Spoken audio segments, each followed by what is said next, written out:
खासकर हमारी भारतीय,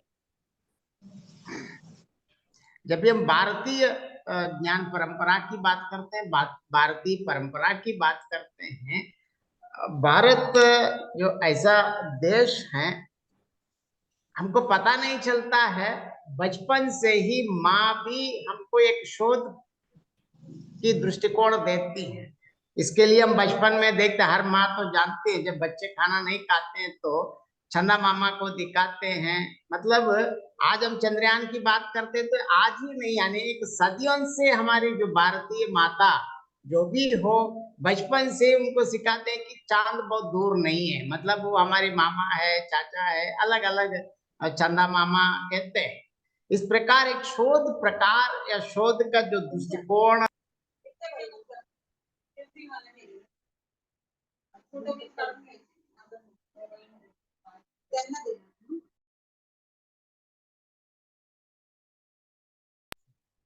अजय, अभी मेरी आवाज आ रहे हैं? आ रही है सर, आवाज आ रही है सर। हाँ हाँ, किसी ने म्यूट कर लिया, ठीक है, कोई बात नहीं। जब भी हम शोध, जब भी हम दो प्रकार के जो शोध, एक तो उपाधि के लिए करते हैं, वो तो पीएचडी हो, अभी तो एमफिल आई ही नहीं, कोई डिसर्टेशन हो। इसके साथ साथ ऐसे अनेक जो शोध कार्य हम करते हैं, बहुत बार हम अलग अलग चीज और नवीन चीजों तक पहुंचने के लिए अलग अलग प्रकार के हम शोध भी करते हैं। तो इस शोध करने के पीछे या उनके अंतर्गत जो चीज है, खासकर हम वैज्ञानिक शोध की बात मैं यहाँ नहीं करना चाहता हूँ, तो अधिकांश साहित्यिक विद्यार्थी होने के नाते हम साहित्यिक शोध की बात आमतौर पर शोध का जब भी मूल उद्देश्य हम सब जानते हैं कि जब अज्ञात तथ्यों को फिर पुनः ले आना, क्योंकि जो भी रचना हो, रामचरितमानस की हम बात करते हैं तो रामचरितमानस की बात करें तो रामचरितमानस में बहुत चीज है, लेकिन लोग इस दृष्टिकोण से ना भी देखें, तो आज हम पुनः एक नवीन दृष्टिकोण देना हमारा उद्देश्य होता है। उदाहरण के लिए जब भी हम बात करते हैं, आमतौर पर रामचरितमानस तो भक्ति है, मोक्ष है, इस प्रकार ही नहीं, बहुत ऐसी चीजें हैं आजकल खासकर युवा पीढ़ी के लिए आवश्यक बहुत चीज उसमें है। खासकर जब हम पर्सनालिटी डेवलपमेंट की बात करते हैं तो पर्सनालिटी डेवलपमेंट की बात भी रामचरितमानस में है, हम शोध करें तो इसको भी निकाल सकते हैं। ऐसे ही नहीं, अगर कोई मीडिया जो स्टूडेंट हो सकता है, कोई मीडिया में पढ़ने वाले हो सकता है, और कोई ग्राफिक्स सीखने वाले हैं, और उनके लिए भी रामचरितमानस में बहुत चीज, ये सारी चीज हम शोध जब हम करने से आज भी रामचरितमानस पर, आज ही क्या, आगे 100 साल 1000 साल के बाद भी रामचरितमानस में नवीन दृष्टिकोण से शोध कर सकते हैं। शोध करने के साथ साथ आज मतलब तत्कालीन परिस्थिति में इस समाज के लिए आवश्यक चीजों को हम ले आ सकते हैं। तो आगे उदाहरण से विस्तार से मैं बात करूंगा। सबसे पहले जब भी हम शोध का मूल उद्देश्य अज्ञात तथ्यों का उद्घाटन किया जाए, मतलब जो चीज है हम दोबारा ले आना है, और इसके साथ साथ अनेक चीज जो बिखरे जाते हैं उनको फिर समायोजित करना है। उदाहरण के लिए जब भी हम आज भी हम बात करते हैं, जो भी युद्ध होता है तो युद्ध के पीछे कोई कारपोरेट, आज हम कारपोरेट की बात करते हैं, अगर अनेक प्रकार, उदाहरण के लिए अब मैं भगवती चंद्र वर्मा के जो बुले बिसरे चित्र से एक उदाहरण के साथ मैं ये बात बताना चाहता हूँ, क्योंकि जब विदेशी वस्त्र बहिष्करण वाली जो चीज है, इसमें साफ साफ भगवती चंद्र वर्मा ने लिखा है कि इसका मूल कारण क्या है। विदेशी आंदोलन, विदेशों को दूर करना, ये आंदोलन तो है, लेकिन इसके पीछे तत्कालीन समय के जो खादी मतलब काटन, जो वस्त्र व्यापारी लोगों की काम, मतलब चैम्बर ऑफ कॉमर्स, आजकल की भाषा में तो कॉर्पोरेट कह सकते हैं, सारे व्यापारी लोगों ने मिलकर अपने जो खादी जो वस्त्र हैं ना बिक रही है तो दिक्कत आ जाएगी बोल के कांग्रेस को चंदा देते हैं, और बाद में कांग्रेस विदेशी वस्त्र बहिष्करण का जो नारा दिया, और एक आध महीने में 6 महीने के अंतर्गत संपूर्ण देश में जितना जो उनके पास स्टॉक हैं सब चले गए। ये सारी बात देखिए। अब बुले बिसरे चित्र पे मतलब सिर्फ 3 पीढ़ियों की कहानी और अलग कहानी, इसके साथ साथ तत्कालीन भारतीय राजनीति और स्वतंत्र आंदोलन में भी व्यापारियों का योगदान, बहुत चीज हम शोध के द्वारा निकाल सकते हैं और बिखरे हुए तथ्यों का संयोजन भी कर सकते हैं। इसके साथ साथ जब तक हम बहुत ऐसी चीज होते हैं कि प्राप्त मतलब कभी कभार कुछ ऐसी चीजें हैं एक सुनियोजित ढंग से लाने के लिए भी शोध काम कर सकते हैं। और इसके साथ साथ मैं इसमें पहले शोध दृष्टि की जब प्रविधि मतलब पद्धति, क्योंकि किस प्रकार करें और इसके लिए शोध दृष्टि भी जरूरत है, तो मैं एक आध उदाहरण के साथ में बताना चाहता हूँ। बार बार हम आजकल विभिन्न विमर्शों की चर्चा करते हैं, तो अब उसमें अलग अलग किन्नर विमर्श, स्त्री विमर्श, वृद्ध विमर्श, आदिवासी विमर्श, दलित विमर्श, क्या अलग अलग अलग नाम। जब भी हम जब भी हम कक्षा में ऐसे बच्चों को समझाने के लिए कहते हैं प्रविधि मतलब पद्धति, जब आप शोध दृष्टि किस प्रकार पर, इसके लिए मैं बार बार ये उदाहरण देता हूँ। जब शोधार्थी जब एक पद्धति अपनाते वक्त इस प्रकार देखना है, इसके लिए एक ऐसे दृश्य आमतौर पर हम देखते हैं। अगर हम हर घर में सब जानते हैं, कोई एक परिवार है, पति पत्नी है, सब कुछ है, अगर पति बाहर से आए तो उनको पानी देना, इस प्रकार की कल्पना भारतीय का। मैं हमेशा शोध दृष्टिकोण को हमेशा मैं उल्टा करके देखने के लिए कहता हूँ। अगर इस सीन को उल्टा करके एक बार स्त्री विमर्श में देखें, अगर अब तक पति आए हैं, पानी दिया है, सब ठीक है, हो गए, मैं जूते वगैरह की बात नहीं करता हूँ, लेकिन अगर कोई पति पत्नी दोनों काम कर रहे हैं, पति बहुत अच्छे हैं, पति पहले आए हैं, पत्नी बाद में आई है, तब पति गिलास से तो पानी छोड़ दीजिए, कम से कम फ्रिज खोलकर बोतल से पानी दिया है, यहां तक तो दृश्य ठीक है। अगर इस जो दृश्य को घर में सासू माँ या ननद देखने से क्या होता है हम सब जानते हैं। भारतीय परिवेश में उनको कितनी उपाधियां मिलती है हम सब जानते हैं। मैं हमेशा शोधार्थियों से जब भी आप पढ़ते हैं तो एक रिवर्स, क्योंकि शोध हमेशा मतलब व्यतिरेक करके ही हम देखते हैं। इस प्रकार शोध दृष्टि या शोध पद्धति को हम आगे बढ़ने के लिए मैं हमेशा कहता हूँ। इसके साथ साथ मैं और एक बात आपसे साझा करना चाहता हूँ। यहाँ मैं कालिदास का उदाहरण देना चाहता हूँ, लेकिन कालिदास को कम करना मेरा उद्देश्य नहीं है। मैं ये चाहता हूँ कि जब भी हम कोई शोध कार्य करते वक्त, जब प्रविधि में हम ये हमेशा बताते हैं कि जिस रचनाकार पर कार्य करना चाहते, चाहे वो बिहारी हो, तुलसी हो, कबीर हो, या लेटेस्ट जो भी रचनाकार या विभिन्न रचनाकारों के बीच में करते वक्त तत्संबंधित रचनाकार का परिवेश क्यों देखना है, इस उदाहरण से मैं आपको समझाना चाहता हूँ। क्योंकि शोध में बहुत जरूरी चीज है परिवेश, लेखक का जो परिवेश जानना सबसे, क्योंकि परिवेश के कारण ही उनकी रचनाओं में विभिन्न चीज आ जाते हैं। उदाहरण के लिए हम सब जानते हैं हमारे आदि कवि कालिदास और अभिज्ञान शाकुंतलम की जो कथा हम सब जानते हैं।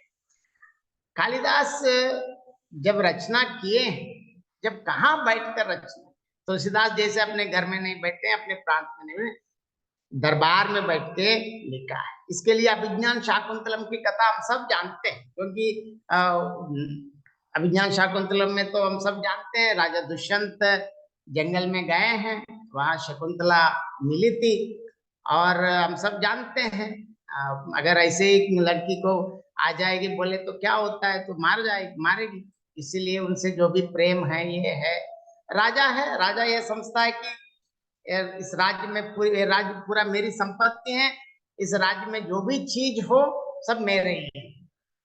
और हो गए हैं, विवाहवादी बात मैं नहीं करना चाहता हूं, लेकिन बाद में चले गए, राजा तो राजा है, हो गए।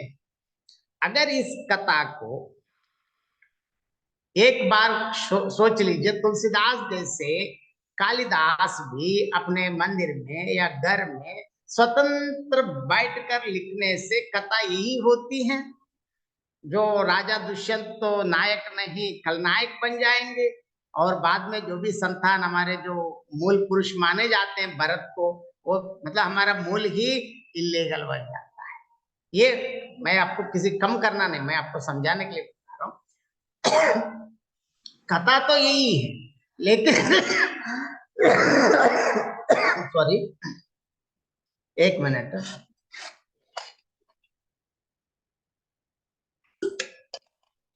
कथा तो यही है, जब अगर तुलसीदास जैसे कालिदास भी घर में बैठ के लिखे तो यही होता है, लेकिन कालिदास अब कहाँ बैठकर अभिज्ञान शाकुंतलम लिख रहे हैं, राज दरबार। तो अब राजा को कैसे खलनायक बना देते हैं, इसके लिए कितने प्रसंग जोड़ा गया है मैं बता दूं। पहले गए हैं, लड़की तो मिली है, लेकिन दोनों कैसे भी प्रेम हो, कुछ भी कहें, आजकल की भाषा में लिविंग टुगेदर कहें, लेकिन उस चीज को पहले लीगलाइज करना है। विवाह है तो बहुत चीजें आती हैं, वह तो है ही नहीं कोई। इसीलिए कवि ने क्या किया, एक नवीन विवाह पद्धति को जोड़ दिया है, वही गांधर्व विवाह। उसके लिए पंचभूत ही उसके लिए गवाह है। तो एक नई पद्धति डाल के पहले क्या किया, राजा दुष्यंत और शकुंतला की जो विवाह है उसको लीगलाइज किया, क्योंकि दरबार में बैठकर लिखा है तो पहले राजा को ठीक कर लिया। और दूसरी चीज, तो छोड़ के तो गए हैं, लेकिन फिर विलन बन जाते हैं। तो अब राजा पर यह आरोप नहीं लगना है, तो फिर दुर्वास को ले आए हैं। मतलब अब राजा तो भूल गए हैं, लेकिन इसमें कोई गलती राजा का नहीं है दिखाने के लिए दुर्वास का एक पात्र ले आए हैं, और वो शाप देके वो भूल गए। फिर मिलाना है, क्योंकि भरत को तो लीगलाइज करना है। इसके लिए क्या किया, वो शाप के लिए तो शाप के वश भूल गए हैं, लेकिन वो अंगूठी पानी में चले गए और एक मछली ले लिया, निकल लिया, लेकिन मछुआरे को मिला। लेकिन वो मछुआरा इतना अच्छा है कि लिया नहीं, अपनी पत्नी को नहीं दिया, नहीं तो बेचा नहीं, सीधा ले जाके राजा को दिया और राजा तुरंत याद है। इस प्रकार इस कथा के माध्यम से मैं ये कहना चाहता हूँ, खासकर जब भी हम शोध करते हैं किस रचनाकार या रचनाकारों की, रचनाकार किस परिवेश में बैठकर लिख रहा है, ये सबसे जरूरी चीज मैं माना जाता हूँ। क्योंकि अगर यही कथा अभिज्ञान शाकुंतलम को कम करना है, कालिदास को कम करना मेरा उद्देश्य नहीं है, वास्तव में कथा वही, लेकिन कालिदास जब राज दरबार में बैठकर लिखने से कथा में कितने परिवर्तन आए हैं। और अब अभिज्ञान शाकुंतलम हम सब जानते हैं, क्योंकि हम अपने मूल पुरुष माने जाते हैं भरत को, तो हम ये कहते, मतलब इसका मतलब अब हमें ये ध्यान, जब भी हम शोध की बात करते हैं तो ये चीज याद रखना है कि रचनाकार का परिवेश, क्योंकि उनके परिवेश के कारण उनकी रचनाओं में बहुत अंतर है। जो व्यक्ति अपने जीवन में हमेशा समस्याओं को झेला है, उनकी जो रचनाओं में बहुत ऐसी प्रेम कहानियां नहीं दी। हम उदाहरण के लिए हमेशा हम ये बताते, प्रेमचंद की जितनी भी कहानियां हैं, अधिकांश कहानियों में एक विमाता, वो भी कुमाता भी दिखती है। मतलब विमाता मतलब हमेशा वो कष्ट देने वाली है, इनमें तो परिवर्तन दिखाते हैं अलग बात है, लेकिन अधिकांश सह विमाता के जो अनेक क्रूर जो भी कृत्य हैं सब दिखाते। वहीं जब दक्षिण के प्रेमचंद माना जाता है बालशोर रेड्डी जी की कहानी उपन्यास देखने से अधिकांश चीजों में माता भी नहीं दिखती, क्योंकि उनके बचपन में उनकी माता जी का निधन हुआ है। उनकी कहानी में पिताजी बहुत आदर्श दिखते हैं, क्योंकि उनके परिवेश अलग है। वो खुद रेड्डी जी हमेशा कहा करते थे कि मैं तो भगवान को कभी देखा नहीं, लेकिन मेरे लिए भगवान मेरे पिताजी। इसलिए उनकी रचनाओं में अगर ध्यान से देखते हैं, माँ से ज्यादा पिताजी। तो हर रचनाकार का परिवेश भी देखना जरूरी है, परिवेश की चर्चा करना, खासकर जब भी हम शोध करते हैं, तो जब खासकर किसी रचनाकार के संदर्भ में अब हम शोध करते हैं, तो वहाँ के परिवेश जरूर, परिवेश, रचनाकार का परिवेश या उनका व्यक्तिगत जीवन, ऐसे आमतौर बोलते हैं कि उनसे बात करना कभी कभार जो नहीं है तो उसके बारे में कहा जाता है, कोई जरूरत नहीं, लेकिन उनसे संबंधित विभिन्न संस्मरण भी मिल सकता है और उनके मित्रों से बातचीत हो सके। मित्रों ने कई संस्मरण लिखे तो वो भी हम कलेक्ट करके शोध कर सकते हैं। और इस प्रविधि में और इसके साथ साथ मैं सबसे पहले जब हम शोध की बात करते हैं तो मैं इसीलिए परिवेश वाली जो चीज मैंने बता दिया वो सबसे जरूरी चीज है।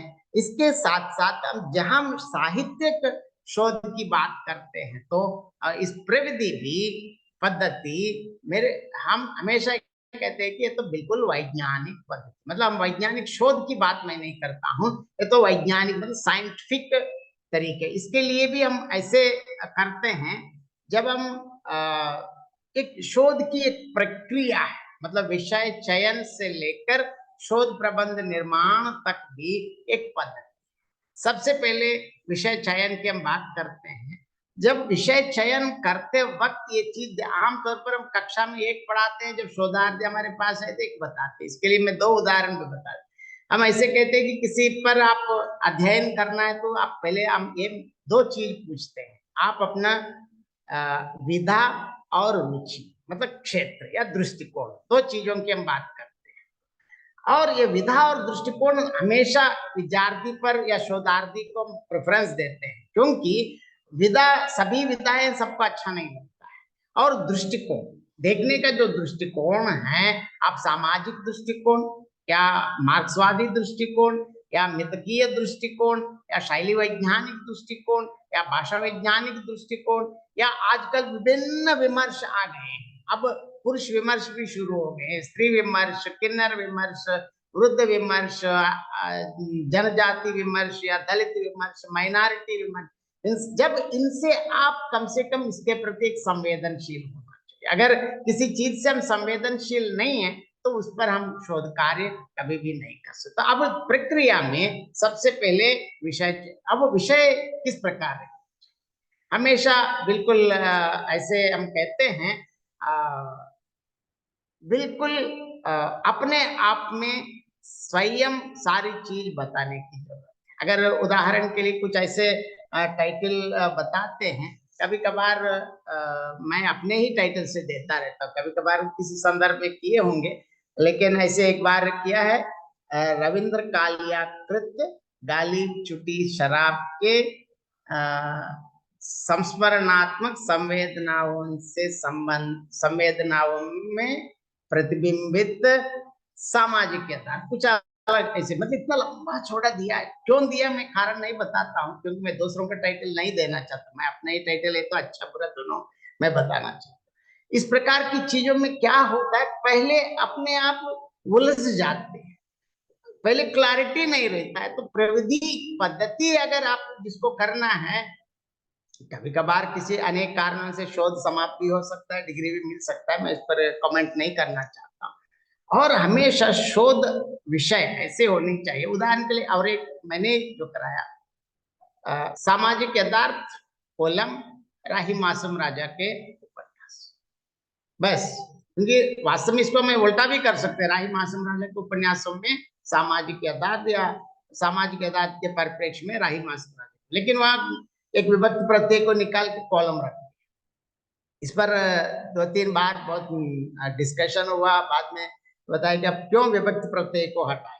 विभक्ति प्रत्यय को हटाना हमारा काम नहीं है, लेकिन टाइटल स्वतः अपने आप में शोध की सारी संभावनाएं, शोध से संबंधित सारी चीज और प्रविधि भी उसमें दिखना। इस प्रकार विषय चयन और विषय के साथ साथ पहला विषय चयन जब भी हम करते हैं, मैं इसलिए बता रही हूँ, तो शोध प्रविधि एक वैज्ञानिक प्रक्रिया है। विषय चयन से लेकर विषय चयन और इसके बाद रूपरेखा, सामग्री संकलन, वर्गीकरण, परीक्षण, निरीक्षण और इसके साथ प्रबंध शोध प्रबंध लेखन के साथ साथ अंत के संदर्भ ग्रंथ सूची तक जो चीज हम देते हैं, इन सारी चीजों को हम अपनी मर्जी से नहीं कर सकते। इसकी एक पद्धति है, तकनीक है, उसकी एक वैज्ञानिक प्रक्रिया। वैज्ञानिक प्रक्रिया में बार बार कहता हूं, शोध जब आलोचना या आप अलग दृष्टि से कुछ लिखना चाहे तो कोई दिक्कत नहीं, आप अपने जो भी विचार हो आप व्यक्त कर सकते हैं। कभी कभार सकारात्मक या नकारात्मक पक्ष में भी जाने की संभावना है। लेकिन शोध ऐसा नहीं, शोध प्रविधि इसीलिए सही है कि हम जब शोध, खासकर शोध उपाधि के लिए जब हम करते हैं, शोध उपाधि के लिए नहीं, इवन आगे भी हम जो भी शोध कार्य, जब प्रोजेक्ट करें, कुछ भी करें, वहां सबसे ज्यादा तटस्थता की आवश्यकता है। क्योंकि जब तटस्थ नहीं है, कुछ क्षण के लिए, कुछ समय के लिए आप एकदम ऊपर उड़ सकता है, लेकिन जितने ऊपर उड़ते हैं उतने ही जल्दी हम शीघ्र नीचे गिर जाते हैं, उसका कोई वैल्यू बिल्कुल जीरो हो जाते हैं। मतलब हमेशा के लिए टिकना है, कोई भी चीज हम रखना है तो ऐसे होना चाहिए कि बिल्कुल पद्धति के अनुरूप। मैंने विषय चयन बता दिया, सबसे पहले विधा और दृष्टिकोण। जब दृष्टिकोण के प्रति संवेदनशील, अगर मैं स्त्री विमर्श पे काम करना चाहूँ, अगर कभी कभार होता है कि हम आमतौर पर एक जनरल टेंडेंस, लड़की है तो स्त्री विमर्श पे करते हैं, लड़का भी कर सकता है, लेकिन बहुत बार मैंने खुद देखा, एक बार एक महिला है, बहुत चीजों से खुद सहमत नहीं सर ऐसे कैसे हो सकता है, मैंने कहा तो कोई बात नहीं है, लेकिन ये तो वास्तविकता अलग है, ये अलग है। तब उसमें बहुत दिक्कत हुई, लेकिन सबमिशन तो करवाया, लेकिन बहुत चीजों में मुझे करना पड़ा, क्योंकि वो कुछ सहमत नहीं थे, लेकिन खुद स्त्री होने के नाते भी सहमत है। सर ऐसे कैसे हो सकता है, मतलब परंपरागत आचार संहिता के खिलाफ। मैंने ये सारी बातें तो पढ़े लिखे, लेकिन प्रैक्टिकली उनके लिए हो सकता है। मैं किसी के साथ, मैं हमेशा कहता हूँ आप तटस्थ रहे, शोधार्थी बिल्कुल तटस्थ रह के कार्य करना है। और इसके साथ साथ जब भी हम विषय की बात करते हैं तो शोध दृष्टि और विधा, इसके बाद भी अगर समझ लीजिए किसी एक कालखंड के लिए, मतलब 2000 से या 2020 तक या कुछ कालखंड लिया है, उसमें संबंधित कुछ लेखिकाओं की रचनाएं, उदाहरण के लिए अभी एक कार्य हम शुरू किया है, आमतौर पर विभिन्न लेखिकाओं की जो रचनाओं में या उपन्यासों में या कहानियों में स्त्री या स्त्री विमर्श की बात करते, हम इस एक उल्टा दिया है कि इन रचना, मतलब लेखिकाओं की रचनाओं में पुरुष, क्योंकि लेखिकाओं की दृष्टि में पुरुष की कल्पना, मतलब हर पुरुष स्त्री को शोषण करने वाले, स्त्री को अपलिफ्ट करने में बहुत सहयोग है। और लेकिन जब इस प्रकार के कार्य करते हैं तो सबसे पहले आपका दृष्टिकोण के साथ, मतलब आप जो करना चाहते हैं या चाहती हैं उसके साथ आपको एक संवेदनशील होने की भी आवश्यकता है। और विधा तो हमेशा इसलिए जो लेना है वो शोधार्थी के आधार पर। और इसके साथ अब रूपरेखा जो बनाना, यहाँ भी मैं पद्धति इसलिए कहते हैं रूपरेखा, जब भी हम चाहे 4 चैप्टर या 5 चैप्टर की बात मैं नहीं करता हूँ, विश्वविद्यालय की बात है, लेकिन आमतौर पर अगर 100% हम समझे तो कम से कम 10 से लेकर 15 या 20 के अंदर सिद्धांत पक्ष की चर्चा होनी जरूरी है। क्यों? सिद्धांत के बिना हम अनुपालन नहीं कर सकते। सिद्धांत पक्ष की आवश्यकता, अगर कोई सामाजिक चित्रण पे करना चाहते या और कोई विमर्श पे करना चाहते, नहीं तो मितकीय विमर्श पे करना चाहते, पहले मितक क्या है पता चलना चाहिए। मितकीय और उपन्यास या कहानी या नाटक, और इसके साथ साथ मितक, मतलब सिद्धांत पक्ष कम से कम 10 से लेकर 15% सिद्धांत पक्ष देना अनिवार्य। और ऐसे 15%, मतलब ऐसे खींचने की कोई जरूरत नहीं, एक आध इधर उधर हो सकता है, लेकिन आमतौर पर ये। और इसके बाद जो अनुपालन, अगर मिथ की ही ले लिया, मिथ की संदर्भ लिया, तो जितने उपन्यास हम लिए हैं या नाटक लिए हैं, कहानी लिए हैं, तो उनमें स्थित मिथ की संदर्भ, चाहे रामायण पर आधारित या महाभारत पर आधारित, अन्य कथाओं पर आधारित, अलग अलग ढंग से पूरा अनुपालन कम से कम 65 to 85% हम माने जाते हैं, या 70-75, क्योंकि पूरा इसी में ही आपका शोध है। और अंतिम 10 या 5 या 15 वट एवर, टोटल 100 में अगर पहला 10-15 सिद्धांत पक्ष है तो 65 to 75, 80 तक अनुपालन, और अंतिम 10 या 8 जो भी हो वो बिल्कुल इस प्रकार आप अपने शोध प्रविधि के अनुसार आप शोध प्रबंध बनाना चाहते हैं, अगर इस प्रकार रूपरेखा बनाने की जरूरत है। सबसे पहले सिद्धांत पक्ष, और प्रायोगिक या अनुपालन मैक्सिमम 70 to 80%, और अंतिम कंक्लूजन या समापन के लिए। मैं परसेंटेज की बात ऐसी नहीं कि ऐसे खींचने की जरूरत नहीं, लेकिन सबसे पहले सिद्धांत पक्ष सबसे जरूरी है, क्योंकि सिद्धांत पक्ष कभी कभार क्या होता है, सिद्धांत पक्ष में 4-5 चैप्टर, मतलब वहीं पे 40% लिखना गलत, वो पद्धति नहीं, मतलब हमारे बिल्कुल इसमें मतलब सिद्धांत पक्ष नकारना भी नहीं है, सिद्धांत पक्ष में संक्षेप में, लेकिन यहीं पे आपका शोध निर्देश होता है कि आगे आप किन किन विषयों पर चर्चा करने जा रहे हैं, किन किन विषयों की आगे आप निरूपण करना चाहते हैं सिद्धांत में। और प्रायोगिक ही सबसे इंपॉर्टेंट। अगर आप मिथकी नहीं और कोई मार्क्सवादी विश्लेषण करना चाहते हैं या कोई भारतीय संस्कृति पर करना चाहते हैं, पहले सिद्धांत में भारतीय संस्कृति क्या है, संस्कृति का अर्थ से लेकर, परिभाषा से लेकर, भारतीय संस्कृति से लेकर विभिन्न भारतीय भाषाएं और संपूर्ण भारत ही नहीं लगभग विश्व की हम चर्चा कर सकते हैं, और इनमें क्या क्या चीज लेना चाहते हैं। क्यों संस्कृति मतलब सब कुछ आ जाता, हमारे जीवन की सारी पद्धतियां संस्कृति के अंदर ही आ जाती है।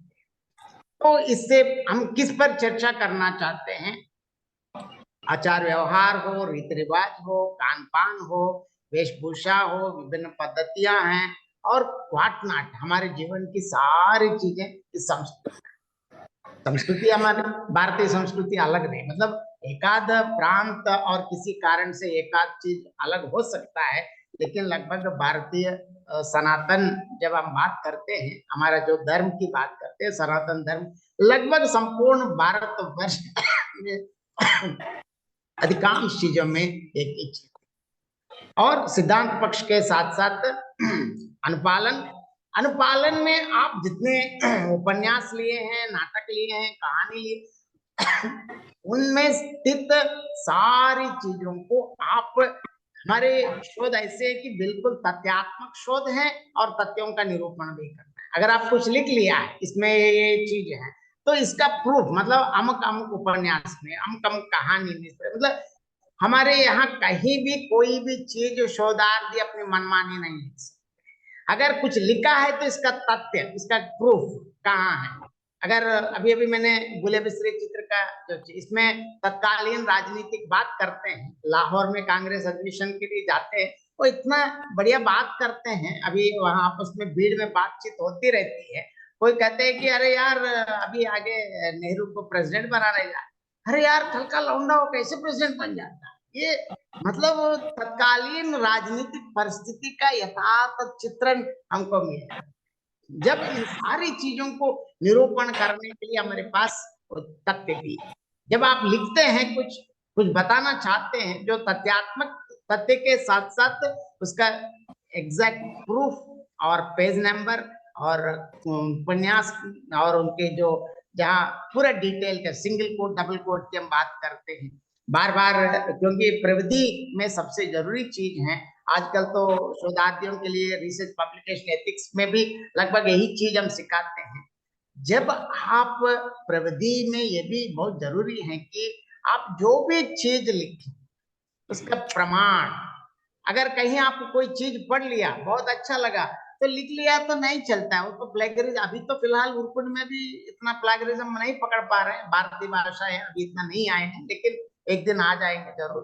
लेकिन अगर आप लिखना है तो लिख लीजिए, लेकिन कहाँ से लिख लीजिए, अगर उससे प्रेरणा ही ले लिया तो उनको सिंगल कोट में लिखना अनिवार्य है।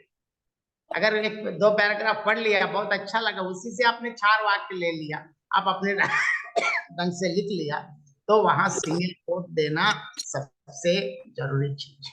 अगर किसी चीज को आप अच्छा लगा है, कुछ चीज बताना चाहते हैं तो चीज यथातथ मतलब एज इट इज ले लिया तो उनको डबल कोट लिखना अनिवार्य है, क्योंकि डबल कोट लिखना और नीचे कहाँ से ले लिया है, किस पुस्तक से, पुस्तक का लेखक कौन है और पृष्ठ संख्या के साथ साथ देना अनिवार्य है।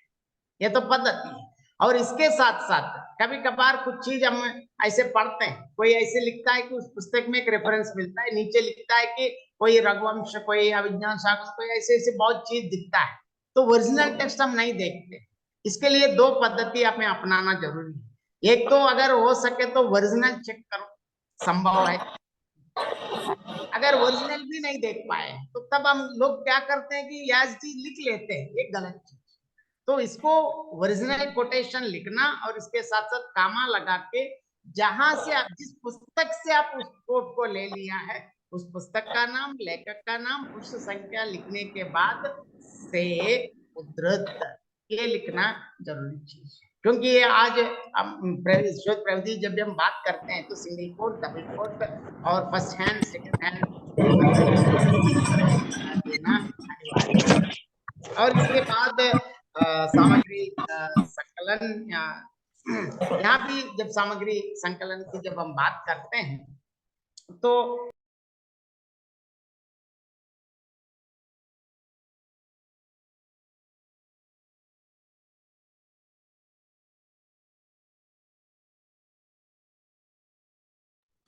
सर आपका म्यूट हो रहा है। किसी ने म्यूट किया है, अभी आ रहे हैं आवाज? हाँ सर, हाँ सर, आ रही है। पता चल रहा है, यहाँ तो दिखा रहे हैं म्यूट किया है। कोई बात नहीं, सबका म्यूट किए होंगे उसमें हो गए, कोई बात नहीं। हाँ जी, अब इसके साथ साथ शोध में मैं इसलिए 2-3 चीज आपके साथ शेयर किया और आगे मैं जब ये सिंगल कोट, डबल कोट और first hand, second hand information शोध, क्योंकि ये तथ्यात्मक शोध है, हम जो भी हम बताते, क्योंकि आजकल इसी चीज को यूजीसी ने जो दिया है रिसर्च पब्लिकेशन एथिक्स वाले पेपर में भी लगभग इन चीजों को पढ़ाते आते हैं। लेकिन जब हम शोध प्रविधि की बात करते हैं तो खासकर हम तथ्यात्मक शोध, क्योंकि साहित्यिक शोध में जो चीज, और इसके साथ साथ आगे मैं इसके साथ साथ और एक रूपरेखा 2-3 उदाहरण के लिए मैंने बता दिया। और इसके साथ साथ जब सामग्री की जब हम बात करते हैं, सामग्री सबसे पहले आमतौर पर ऐसे सिद्धांत में तो बताते हैं कि मौलिक सामग्री या अनुदित सामग्री, लिखित सामग्री, मौखिक सामग्री से बात करते हैं। लेकिन मेरे ख्याल से जब हम हिंदी में कुछ ऐसे कोई इस प्रकार तालपत्र ग्रंथ आदि ऐसे अलग विषय को छोड़ के जनरली हम जो भी करते हैं, इसके सबसे पहले हमारा मुख्य जो रिसोर्स है, मूल आधार ग्रंथ ही हमारे। कभी कभार आजकल तो मैक्सिमम अवेलेबल है लेटेस्ट, तो अगर हाल ही में कभी कभार एक बार कराया राजस्थानी, अब राजस्थान को अलग भाषा कहना इतना ठीक है नहीं, मैं नहीं जानता, लेकिन कुछ लोग कर रहे हैं।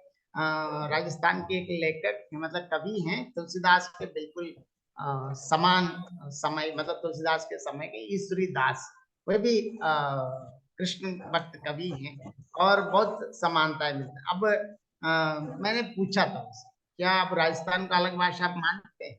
तो वो विवाद अलग बात है, लेकिन जब हम दोनों कवियों का जब देखते हैं, अगर इस प्रकार की कवियों पर करना है तो तब आपको मूल सामग्री या मौलिक सामग्री और जो सामग्री मिली है उसमें कुछ मौलिकता है, उसकी ऑथेंटिसिटी से संबंधित बहुत प्रश्न चिन्ह खड़े रहते हैं। अन्यथा मतलब बाकी चीजों में तो जैसे हम भक्ति साहित्य संबंधित जो भी चीज चाहिए, गीता प्रेस वाला, तो आम तौर पर हम ये मान के चलते हैं कि वो बिल्कुल ऑथेंटिक मटेरियल के रूप में हम लेते हैं। और इसके समस्या जब आती है लोक कथा या लोकगीत से संबंधित, इसमें प्रीति बढ़िया जानती, इसके पहले एसआरएम में लोकगीतों पे मैंने कार्य देखा, हिमाचल के कुछ उस समय, क्योंकि इस प्रकार के कार्य करते वक्त लेना तो अलग बात, लेकिन उसके ऑथेंटिसिटी पर, क्योंकि उसकी कोई पर्टिकुलर लेखक या लेखिका नहीं रही और मौलिक अपनी मौखिक परंपरा से हैं, कुछ रिकॉर्डेड हैं, लेकिन रिकॉर्डेड होने के बाद फिर लिखित होते वक्त बहुत परिवर्तन भी आ सकते हैं। तो इसके लिए हम इन चीजों को कहाँ तक लें और उसकी सबसे पहले उसकी ऑथेंटिसिटी पर जो चर्चा, मतलब क्वेश्चन मार्क होते हैं, इसको हम कैसे ओवरकम करें, इसके लिए सामग्री संकलन के साथ साथ उसका वर्गीकरण, मतलब वर्गीकरण करते वक्त और परीक्षण, निरीक्षण और उसकी क्वालिटी और उसकी मौलिकता पर विभिन्न स्रोत जिस प्रकार उन पर भी चर्चा करने की आवश्यकता है। और इन सब के साथ साथ आगे हम जब भी हम बात करते हैं, जब शोध तो प्रविधि इस प्रकार की हम बातें करते हैं, तो इसमें शोध निर्देशक की भूमिका और शोधार्थी, इन दोनों के भी मैं थोड़ा बहुत चर्चा करना चाहता हूँ। जब भी हम कोई शोध की जो प्रविधि या बात करते हैं, शोध की बात करते वक्त हम ये मानते हैं, शोध निर्देशक अगर व्यक्तिगत शोध या प्रोजेक्ट में करते हो तो कोई अलग बात है, क्योंकि खुद आप कर सकते हैं, अगर कोई विशेषज्ञों से सलाह भी ले सकते हैं हम। लेकिन जब उपाधि के लिए शोध करते वक्त तो बिल्कुल शोध निदेशक के देखरेख में और समय समय पर विभिन्न कमिटियां भी रहती हैं। और इसके लिए सबसे पहले कार्य तो शोधार्थी ही करना ही पड़ता है। इसके साथ साथ शोध कार्य करते वक्त जिस प्रकार हम विभिन्न उसकी कभी कभार गलत रास्ते में हो सकता है, कभी कभार उसके एक समझते हैं और अलग कार्य तक भी कर सकते हैं। इससे संबंधित जब भी कोई समस्या आ जाते हैं तो हम ये मानकर चलते हैं कि उसको निर्देशक का काम यही आ जाते हैं, निर्देशक का रोल यही होता है, उसको बिल्कुल फिर एकदम उनको ट्रैक पर या सही शोध मार्ग पर ले आने का कार्य भी निर्देशक का कार्य माना जाता है।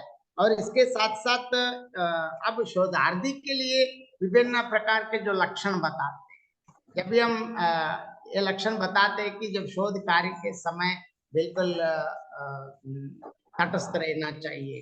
खासकर कभी कभार हम कुछ विषयों पे करना चाहते हैं, अगर कोई तुलसी की भक्ति में काम करना चाहते तो मैं भक्त हूँ, मैं राम को चाहता हूँ, ऐसे समझकर हर चीज को पक्ष में लेना भी शोध के प्रति अन्याय है। जब आप शोध कार्य करते वक्त शोधार्थी 100% 100% ये मानकर चलना है कि तटस्थ रहना है। अगर कोई प्रतिकूल या खिलाफ भी कोई चीज आए तो उसको नकारने की जरूरत नहीं, उसकी ऑथेंटिसिटी चेक करना है। उसके लिए प्रमाण के साथ, हमेशा ये तथ्यात्मक शोध है, तथ्यात्मक शोध की विशेषता है कि तथ्यों के साथ ही प्रमाण करना, प्रमाणित करना और उसकी प्रूफ करना भी सबसे जरूरी चीज है। वहां निर्देशक आपको सही दिशा निर्देश करने में काम आता है। इसके साथ साथ जब शोधार्थी की बात करते हैं, जब शोधार्थी हमेशा अपने शोध के प्रति तटस्थ रहना अनिवार्य है। और इसके साथ साथ ये भी जरूरी चीज है कि जहां तक हो सके अपने शोध कार्य के प्रति पूर्णतः प्रतिबद्ध होना चाहिए। और कोई जी ஏன் அப்படி வச்சிருந்தீங்க? அது சார் டொனேஷன் அவர் விளையாட்டு கிளப்ல இருக்கார்ல, हेलो சொல்லுவாங்க हेलो हाँ जी कोई बात नहीं। अब आगे मैं इस शोध प्रविधि के अंतर्गत लगभग विभिन्न विषयों की चर्चा किया और इसके साथ साथ मैं 2-3 चीज आगे चर्चा करना चाहता हूं।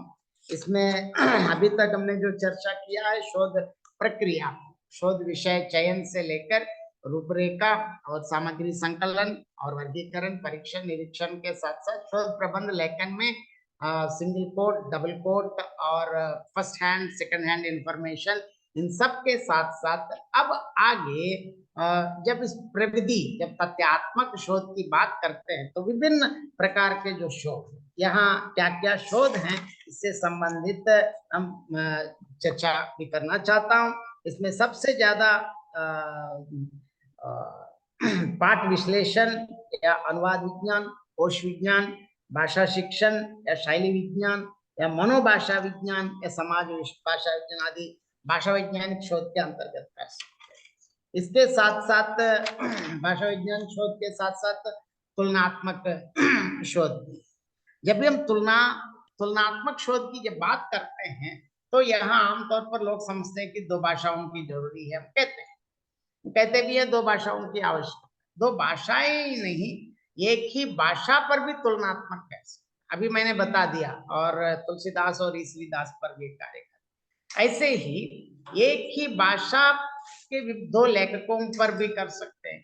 कभी कभार एक लेखक पर भी हम तुलनात्मक शोध कर सकते। उदाहरण के लिए हम निराला को भी लें जब छायावादी कवि के रूप में निराला से आरंभ करके अंत में निराला की स्थिति, ऐसे पंत अंत के पहला वाला छायावादी और आज अंत में जो अरविंद दर्शन तक हम चर्चा करें तो बिल्कुल अलग दिखता है। इस पर भी हम तुलनात्मक शोध कर सकते हैं, लेकिन आमतौर पर तुलनात्मक शोध की जब भी हम बात करते हैं तो दो भाषाओं की आवश्यकता है हम कहते हैं, लेकिन भाषाएं नहीं है। शायद हम ये भी माना जाता है कि कम से कम विधा एक होनी चाहिए, या नहीं तो कम से कम विषय वस्तु भी एक होने की आवश्यकता है। विधा अलग भी हो सकता है, किसी भाषा में उपन्यास के साथ अलग भाषा में नाटक के साथ भी कर सकते हैं, लेकिन उससे संबंधित विषय वस्तु एक होने की आवश्यकता है। इस प्रकार तुलनात्मक शोध भी कर सकते हैं। इस पर तुलनात्मक शोध की बात करें तो बहुत बार ऐसे होते हैं कि दो भाषाओं में एक बार यह मैं किसी को कम करना मैं नहीं चाहता हूँ। एक बार हमारे जब मैं शोध करता तो उस समय कहा करते थे, एक बार एक विश्वविद्यालय में तब प्रधानमंत्री नहीं थे, पीवी नरसिम्हा जी आए थे। किसी ने बता दिया सर मैं इस पे, क्योंकि वो तो हिंदी और तेलुगु दोनों जानते हैं, और नरसिम्हा जी से कहा कि सर मैं प्रेमचंद और गोपीचंद पर तुलनात्मक अध्ययन करना, मतलब प्रेमचंद हम सब जानते हैं हिंदी के, गोपीचंद तेलुगु के। तो पीवी नरसिम्हा जी ने, क्योंकि वो इतना बड़ा विद्वान है, उन्होंने ऐसे हंसी मजाक में कहा क्या भाई प्रेमचंद और गोपीचंद में चंद के अलावा क्या समानता है, क्योंकि एक अलग लेखक है, एक अस्तित्ववादी लेखक है, तो इस प्रकार इस पर बहुत कार्य हुआ। मैं किसी को कम करना, किसी के खिलाफ टीका टिप्पणी करना मेरा काम नहीं है, लेकिन मैं जब भी विद्यार्थियों के साथ, खासकर हम अपने टीचर्स और अपने जो शोधार्थियों के बीच में जब मैं शेयर करता हूँ तो इस प्रकार के उदाहरण इसलिए लेना चाहता हूँ। दोनों छंद के अलावा किसमें संबंध, मतलब जब तुलनात्मक जब भी आप करना चाहते हैं तो तुलनात्मकता के लिए भी बहुत अध्ययन की आवश्यकता है, क्योंकि दो भाषाओं से या कभी कभार दो कालखंडों से लेकर या दोनों एक वाद पे ऐसे लेकर लेना ही नहीं है। उनकी रचनाओं को ध्यान से पहले अध्ययन करके, अगर विधा अलग भी हो जाए कोई दिक्कत नहीं, लेकिन उनके विषय एक हो। बहुत बार हमें तुलनात्मक में यही कहते हैं कि जो समान है तो समान है, तो विषय वैषम्य है तो वैषम्य। यही नहीं, तुलनात्मक अध्ययन या तुलनात्मक शोध का मूल उद्देश्य ये है कि दो भाषाएं ही नहीं, दो प्रांत या दो देश या दो विभिन्न भौगोलिक प्रदेशों के बीच में स्थित अनेक साम्य और वैषम्य में भी क्या क्या चीजें हैं, और इन दोनों को दिखाकर अंत में दो प्रांतों के बीच में स्थित एक सकारात्मक समानताएं और विभिन्न स्तरों पर कितनी समानताएं, और इन तुलनात्मक शोध से देश की एकता और अखंडता की ओर ले जाने के लिए तुलनात्मक शोध अत्यंत आवश्यक भी है। क्योंकि हम भारत की तुलना अगर संदर्भ में लेना चाहते हैं तो भारत जैसे आज एक और गली गली के नाम पर झगड़ा हो रहा है, इनसे बचने के लिए फिर हम एक भारत राष्ट्र, एक अखंड भारत के निर्माण और अखंड भारत की परिकल्पना और अखंड भारत हमारा है, इस प्रकार की मानसिकता भावना लाने के लिए तुलनात्मक शोध की अत्यंत आवश्यकता है। क्योंकि जब तुलनात्मक शोध करते हो तो ये बहुत ध्यान भी रखना है, क्योंकि दोनों भाषाएं नहीं, दो विधाएं नहीं, दो अलग अलग, जैसे मैंने प्रेमचंद और गोपीचंद के वैसा नहीं, लेकिन दो विभिन्न प्रांतों, खासकर दो विभिन्न भौगोलिक प्रांतों में। इसके लिए मैं एक उदाहरण बताना चाहता हूँ। जिस प्रकार यहाँ तुलनात्मक की बात याद आए हैं, हम सब जानते हैं रामायण की बात है। जब हम वाल्मीकि रामायण में देखते हैं तो सीता परित्याग का दृश्य देखते हैं, और वही चीज अवधि मतलब हिंदी में हम मानते हैं। जब रामचरितमानस तक आते ही तुलसीदास ने क्या किया, सीता परित्याग को ही पूरा परित्याग कर लिया, क्योंकि वो माँ मानते, माँ को छोड़ना उनको अच्छा नहीं लगता। लेकिन इसी चीज को तेलुगु में अलग अलग रामायण है बहुत, एक इसमें, और एक रामायण की विशेषता मैं बताता हूँ। एक लोक कथाकार कवि ने क्या किया, उनको ये लगा है कि ऐसे राजा राम किसी एक ने ऐसे बता दिया सीता के खिलाफ, बोले तो सीता को छोड़ दिया, उनको अच्छा नहीं लगा। तो उन्होंने इसके लिए भी कथा, अभी मैंने अभिज्ञान शाकुंतलम वाले बहुत चीज जोड़ा है ना, इस प्रकार कवि देखिए भगवान राम किसी एक प्रांत का नहीं, संपूर्ण भारत ही नहीं संपूर्ण विश्व का है। राम को वो इतना आत्मसात कर लिया। तेलुगु के एक लोक कथाकार ने क्या किया, जब सीता परित्याग का वर्णन तो किया, लेकिन इसके लिए उनको ये नहीं लगा, राम ऐसे एक शब्द से सीता को छोड़ना उनको अच्छा नहीं लगा, क्योंकि राजा राम को इतना मानते थे कि राजा राम ऐसे कैसे कर सकते, इसका कोई ठोस सबूत होना चाहिए। इसके लिए उन्होंने एक कथा को जोड़ दिया। किस कथा को जोड़ दिया? राम वापस आए हैं और सीता के साथ आराम से राज्य कर रहे हैं, लेकिन इन संपूर्ण कथा के पीछे, रावण के वध के पीछे हम सब जानते हैं शूर्पणखा से ही शुरू हुआ है। वो शूर्पणखा को फिर ले आए। शूर्पणखा को लगा अरे यार मेरे तो सुंदरता ही नष्ट कर दिया और अभी पत्नी के साथ मजे में हैं, तो इनको कैसे भी कराओ। तो वही शूर्पणखा का पात्र फिर ले आके राम राज्य में प्रवेश किया और सीता के पास आके अंतःपुर में उनसे बहुत अनुनय प्रार्थना करके एक साधारण काम करने वाली औरत जैसे वेश बदल कर आके कैसे भी सीता के अंतःपुर में काम करने लगती हैं और इतनी मेहनत से, इतनी शिद्दत से काम करते हैं कि सीता के अत्यंत बहुत बिल्कुल नजदीक बन जाती हैं। कुछ दिन के बाद उनसे एक अनुरोध करते हैं, आप रावण का एक चित्र। सीता तो मना कर, लेकिन बहुत रिक्वेस्ट करने से सीता रावण की पांव की एक अंगूठी तक चित्र की, मतलब अंगूठी बस एक फिंगर, लेकिन अपनी माया से उसको रावण बना देती हैं और वो चित्र ले, क्योंकि अंतःपुर में काम करने जहां राम सोते हैं वहां वो चित्र है। तब राम वो देखते हैं तो लगता है कि अभी भी सीता रावण को नहीं भूल पाए, इसे बाद में सीता का परिचय। मतलब यहाँ ये सारी कथाएं इस प्रकार जोड़ा, और मैं मूल कथा से संबंधित ये तो वाल्मीकि कथाएं हैं, लेकिन मैं इस उदाहरण तुलनात्मक के लिए मैं इसलिए बताना चाहता हूँ, इससे ये पता चलता है कि ये भारत जितना भी अलग अलग प्रांत हो, भाषाएं अलग अलग हो, हमारे पास संपूर्ण राष्ट्रीय चिन्ह है। उदाहरण के लिए राम, क्योंकि राम को इतना माना है, राजा राम को इतना माना है कि राजा राम ऐसी एक, कोई धोबी ने कहा और कोई अन्य आदमी ने कहा ऐसे सीता के लिए कहे तो कैसे छोड़ना। राजा राम की जो कैरेक्टर कम होने से उनको बुरा लगा। इन्होंने क्या किया, इतनी कथा कल्पित करके और फिर शूर्पणखा के पात्र को ले आके उन्होंने राम सीता परित्याग के लिए, मतलब राम को एक ठोस आधार प्रदान करके राजा राम को राजा राम से कम होने नहीं दिया है। एक कथा, एक कवि तेलुगु के लिए। इससे मैं तुलनात्मक, जब भी हम बात करते हैं इस प्रकार इस चीज का मैं बार बार अलग अलग भाषाओं के हम जिक्र करते हैं, तुलनात्मक शोध करने से इस प्रकार के अनेक चीज हमारे सामने आ जाए। अभी मैंने जो राम वाले पर जो देखिए वह मूल वाल्मीकि रामायण में है, लेकिन हम भारत भर हम जब जानते वाल्मीकि रामायण से ज्यादा तुलसी रामचरितमानस हम सब जानते हैं, लेकिन तुलसी रामचरितमानस से ध्यान से हम देखते हैं तो मैं हमेशा कहता हूँ तुलसीदास सबसे प्रगतिशील लेखक है। प्रगतिशील मतलब नॉट लेफ्टिस्ट, मतलब अपने समय के बहुत, इसीलिए सीता परित्याग, क्योंकि माँ को छोड़ना उनको अच्छा नहीं लगा, इसीलिए उस कथा प्रसंग को ही सीधा हटा दिया है वो तुलसीदास। तो वही एक चीज जो जब तेलुगु में आए, एक लोक कवि ने क्या किया, उनको बुरा लगा। तुलसीदास तो वहां छूट गए, मतलब इसमें पढ़ना नहीं है बोल के छोड़, लेकिन वो कवि ऐसा नहीं है, राम को अपना माना,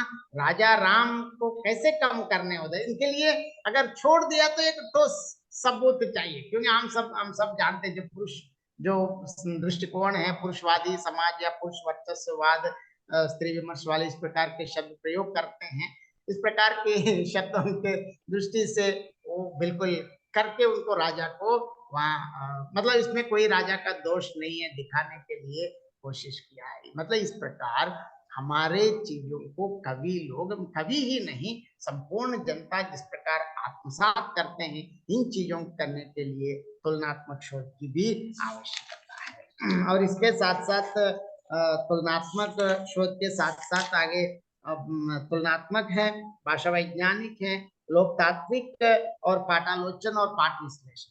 और इनके साथ साथ आगे मैं और एक जब भी विमर्श वाली जब हम बात करते हैं, आजकल विभिन्न विमर्शों की चर्चा, तब आमतौर पर यहाँ मैं फिर शोध प्रविधि या पद्धति को ध्यान में रखकर मैं ये बताना चाहता हूँ, हमेशा जब भी हम दलित की बात करें तो हमेशा हम उनके साथ अन्याय हुआ, ये हुआ, फलाना वाला टिमका टिमका, मतलब अन्याय हुआ, ये किया वो किया, किसी एक वर्ग को, जाति को, धर्म को पूरा गाली गलौज दिया।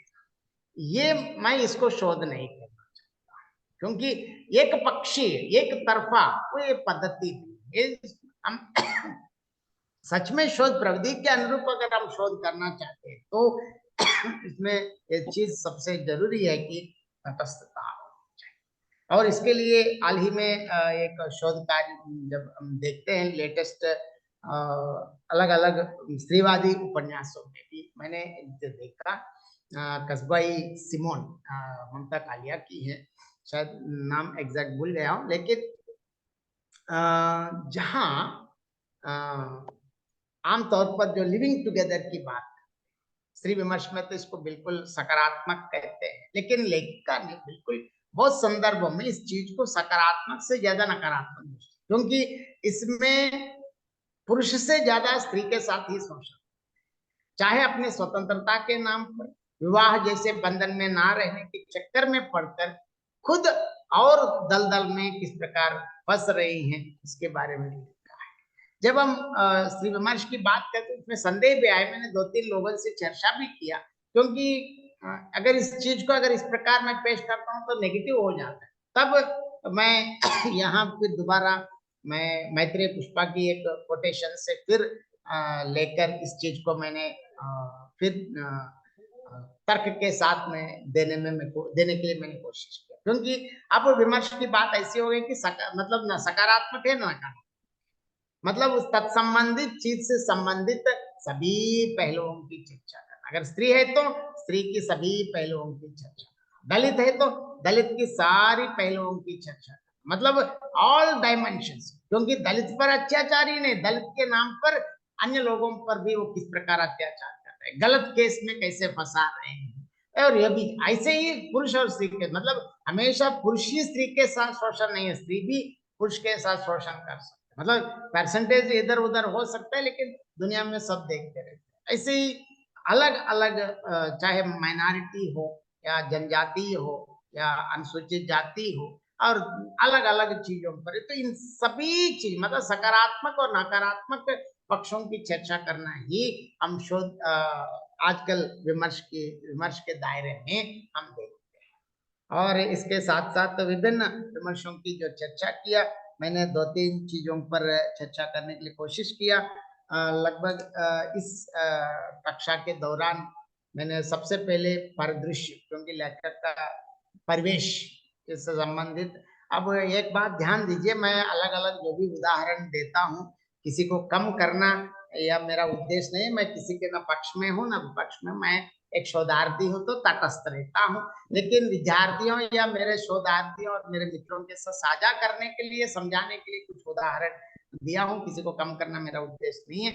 और इसके साथ साथ इस कक्षा में शोध प्रविधि में तथ्यात्मक शोध, खासकर हिंदी के हम तथ्यात्मक शोध की बात करते हैं, तो जिस प्रकार तथ्यों को प्रमाण के साथ जिस प्रकार हमें पेश करना है, इससे संबंधित लगभग शोध अर्थ परिभाषा से लेकर परिदृश्य, लेखक, परिवेश, इनके साथ साथ विषय चयन, रूपरेखा, सामग्री संकलन, निरूपण, और इसके साथ साथ प्रबंध लिखते वक्त जिस प्रकार सिंगल कोट, डबल कोट और second hand, first hand information, और अंत में जब संदर्भ ग्रंथ सूची के साथ शोध प्रविधि समाप्त करते हैं। क्योंकि जब शोध संदर्भ ग्रंथ के बारे में भी एक चीज मैं साझा करना चाहता हूँ, जब भी हम जितने भी जहां जहां हम कोट करते हैं उसका संदर्भ देना अनिवार्य। संदर्भ में जरूरी है कि पुस्तक का नाम, लेखक का नाम और प्रकाशन वर्ष भी जरूरी है, क्योंकि कभी कभार अलग अलग एडिशन में पेज नंबर वगैरह चेंज हो जाते हैं।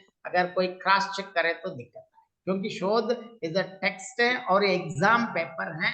एग्जामिनर के पास जाते वक्त ये सारी चीज हम प्रमाण के साथ देना, संदर्भ ग्रंथ सूची में देना भी अनिवार्य, और इसके साथ साथ प्रकाशन वर्ष के साथ प्रकाशक का पता भी, क्योंकि बहुत बार प्रकाशक भी परिवर्तित हो जाते हैं, पेज नंबर और कुछ बहुत चीज चेंज भी हो सकता है। अभी नारायण राजू सर, मैं चाहूंगी कि हमारे पटल में जितने शिक्षक उपस्थित हैं और शोधार्थी भी उपस्थित हैं, जो अपना सवाल सर से करना चाहें बिल्कुल तो ये बिल्कुल खुला मंच है, सवाल जो है वो बिल्कुल। पूछ सकते हाँ, हैं। आप बस जो इतना ही करिए कि हाथ आप अपना रेस करिए कि सर जो है उसको आसानी से जवाब दे पाए एक एक कर। बिल्कुल तो आप जो भी रेस करेंगे हम एक एक कर बुला देंगे। आप अपना प्रश्न या संदेह पूछ सकते हैं। मैं जितना जानता हूं मैं संदेह निवृत्ति के लिए कोशिश कर। हाँ जी, संदेह तो होना नहीं चाहिए क्योंकि आपने बहुत विस्तार से सारी चीजें बताई हैं। कोई बात लेकिन हो सकता है कुछ जिज्ञासु नहीं, आप जिज्ञासु पूछ रहता है मनुष्य अक्सर, और उनके सवाल जो है बने रहते हैं मन में। तो अगर अभी कोई इस पटल पर चाहे प्रश्न जो है पूछ सकता है, सवाल जवाब कर सकता है, तो जो भी करना चाहे उनके लिए मंच खुला है। बस एक एक कर आए और अपना सवाल कीजिए। हाँ जी, कोई प्रश्न?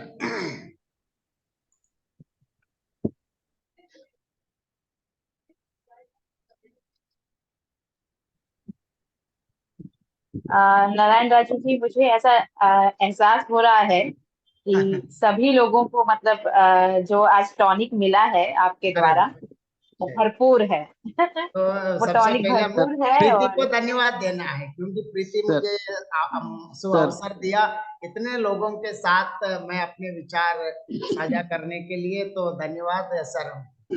सर मुझे लग रहा है ललित जी हाँ, कुछ बोलना चाह रहे हाँ, हैं। हाँ, और बहुत अच्छा आपका वक्तव्य रहा सर, और शोध छात्रों के लिए तो बहुत ही उपयोगी रहा। एक बात मैं अगर अनुमति हो तो इसमें थोड़ा बिल्कुल सा बिल्कुल, जोड़ हाँ दूं। जोड़ सकते हैं, कोई दिक्कत अंत में सर जो आपने संदर्भ ग्रंथ सूची का जिक्र किया है, नहीं। तो उसमें थोड़ी सी एक बात मैं जोड़ना चाहता हूँ कि अगर इसको हम जब दें अंत में तो हम भी अल्फाबेटिकल दें, हाँ तो वो करने में सहूलियत होगी छात्रों को। और एक वैज्ञानिक सूची की जो पद्धति है हाँ, कि पहले लेखक का जो सरनेम लिखते हैं हम, फिर सरनेम से अल्फाबेटिकल दे दें, फिर पुस्तक का नाम दे दें, फिर प्रकाशक कहाँ से है और प्रकाशन का वर्ष दे दें, और फिर संस्करण दे दें। तो हाँ, एक उसका जो है जो वैज्ञानिक पद्धति है वो पूरी हो जाती है सर। बहुत बहुत हाँ। धन्यवाद। इसमें वही है सर, जो अपनी सुविधा अनुसार जनरली हम क्या कहते हैं, पुस्तक के क्रमानुसार देने के लिए कहते हैं। और लेखक कभी कभार, क्योंकि लेखक कम एक ही हो सकता है, और इसलिए पुस्तक के क्रमानुसार है तो ढूंढना आसान है और कोई गलत नहीं है, दोनों भी दे सकते हैं। तो आपका सही है।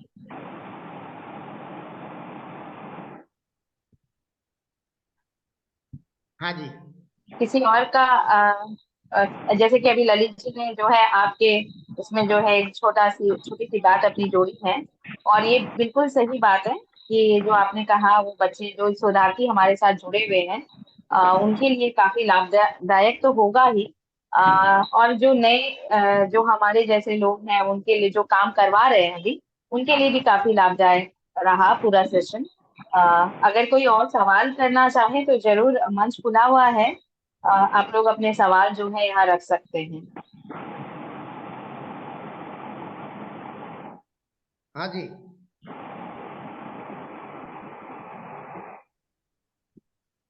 तो मुझे मुझे ऐसा आभास हो रहा है कि आभासी पटल में अब आपके बताने के बाद जो है सबको बहुत जो है ज्ञानवर्धक लगा है। जैसे मैं देख पा रही हूँ सुधा जी लिख भी रही हैं, आप तो मानस के हंस हो गए हैं। और वैसे ही जैसे मैंने आपको बताया कि जो पूरी टॉनिक जो है आज की भरपूर लोगों को मिल चुकी है, सभी जो यहाँ शिक्षक साथी हमारे साथ जुड़े हुए हैं, और काफी लाभदायक रहा, ज्ञानवर्धक रहा। छोटी छोटी बारीकियों पर आपने पुनः याद दिलाकर जो है इस बात का पुनर्नवा जो आपने शुरू होते ही कहा कि ये दोबारा से जीवित होने की बात है, कि हम सभी जीवित रहें और इन चीजों को ध्यान में रखें। नारायण राजू सर, एक औपचारिक धन्यवाद, आपका बहुत बहुत आभार व्यक्त करती हूँ हिंदी विभाग की ओर से, कि आपने इतना सुंदर व्याख्यान दिया और हम सभी को जो है ज्ञान जो है हम सभी ने बांटा, जो आपके पास रहा। और ये जो है हम लोग भी जो है अपने शोधार्थी के साथ जो है जब काम करेंगे आगे, तो हमारे लिए भी आसानी होगी। ये क्योंकि ये सत्र हमारा कल पुनः शुरू होगा, और सर आप कुछ कहना चाह रहे हैं? हाँ जी, आप बहुत, सबसे पहले धन्यवाद। और इस बहाने में दोबारा बहुत चीज कल पूरा पढ़ने के लिए मौका मिला, फिर पढ़कर थोड़ा बहुत जी मैं जी जो जी जानता हूँ आपके साथ साझा, मैं हमेशा ऐसे कोशिश करता रहता हूँ, क्योंकि मैं खुद आपके लिए पुनर्नवा नहीं, मेरे लिए भी एक पुनश्चर्या या पुनर्नवा भी है। इस बहाने दोबारा और एक जी बार जी मिला। आपको बहुत बहुत धन्यवाद आप सबका। जी सर। जी सर। जो है यहाँ हम लोग पुनः जो है कल सुबह, जैसे आज हमारा 11 बजे से हम लोग जुड़े थे, और कल सुबह हम लोग यहाँ 9:30 से जो है जुड़ जाएंगे। तो आप सभी से आग्रह है कि 5 मिनट पहले जो है जुड़ जाएं। अगर कोई शंका है तो हमारे पास व्हाट्सएप जो है हमारा बना हुआ है, आप लोग जो है वहाँ अपनी शंका जो है समाधान कर सकते हैं। जैसे मैंने देखा है कि कुछ लोग जो है अभी भी जुड़ नहीं पाए हैं और उनकी कुछ परेशानियां हैं, तो जो लोग भी अगर उन परेशानियों से जूझ रहे हैं और आपके साथ में उनका संपर्क है, तो आप जरूर उनको बता दें। और अगर वो नहीं समझ पा रहे हैं तो हमारे व्हाट्सएप ग्रुप में वो मैसेज भेज सकते हैं, संदेश भेज सकते हैं। और इसी के साथ जो है ये कार्यक्रम सर को पुनः धन्यवाद देते हुए यही हम लोग संपन्न करते हैं, पुनः कल मिलने के लिए। धन्यवाद। धन्यवाद।